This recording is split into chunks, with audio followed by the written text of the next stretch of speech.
மின்மினி தமிழர்களுக்காகவே வந்தாச்சு முதல் hyper local social media app. உடனே டவுன்லோட் பண்ணுங்க.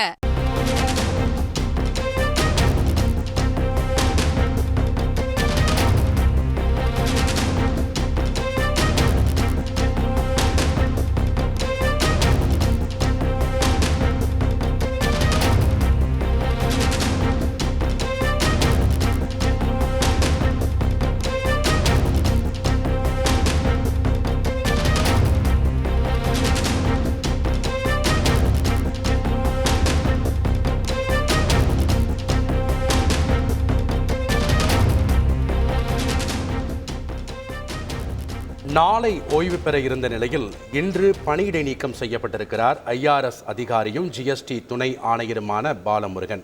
காரணம் என்ன? விவரங்களை தெரிந்து கொள்ளலாம். செய்தியாளர் சதீஷ் மணி நம்மிடையே இணைப்பில் இணைகிறார். வணக்கம் சதீஷ் மணி, என்ன காரணத்துக்காக இவர் பணியிடை நீக்கம் செய்யப்பட்டிருக்கிறார்? விவரங்கள் என்ன?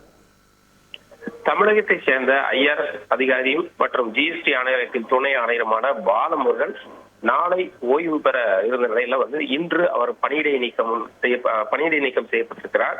ஏற்கனவே பாலமுருகன் சமீபத்துல சேலம் ஆத்தூரை சேர்ந்த விவசாயிகளுக்கு அமலாக்கத்துறை சம்மன் அனுப்பியதை தொடர்ந்து அதற்கு எதிர்ப்பு தெரிவிக்கும் விதமாக அந்த துறையின் அமைச்சராக இருந்து வரக்கூடிய நிர்மலா சீதாராமனை உடனடியாக டிஸ்மிஸ் செய்ய வேண்டும் என குடியரசுத் தலைவருக்கு கடிதம் எழுதி பரபரப்பை ஏற்படுத்தியிருந்தார்.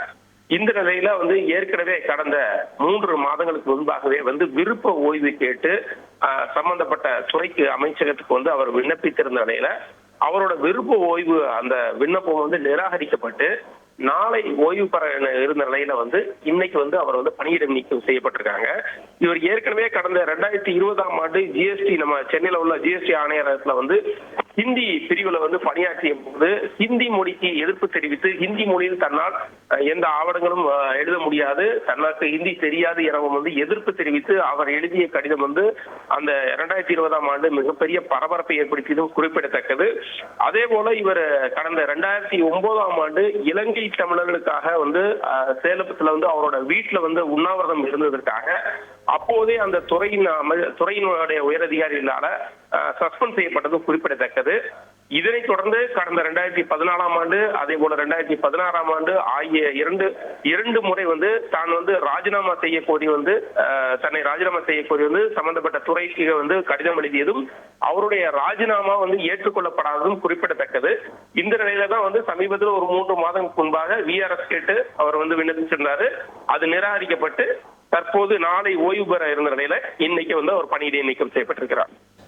நன்றி சதீஷ் மணி, எங்களுடைய விரிவான தகவல்களுக்கு. மின்மினி தமிழர்களுக்காகவே வந்தாச்சு முதல் hyper local social media app. உடனே டவுன்லோட் பண்ணுங்க.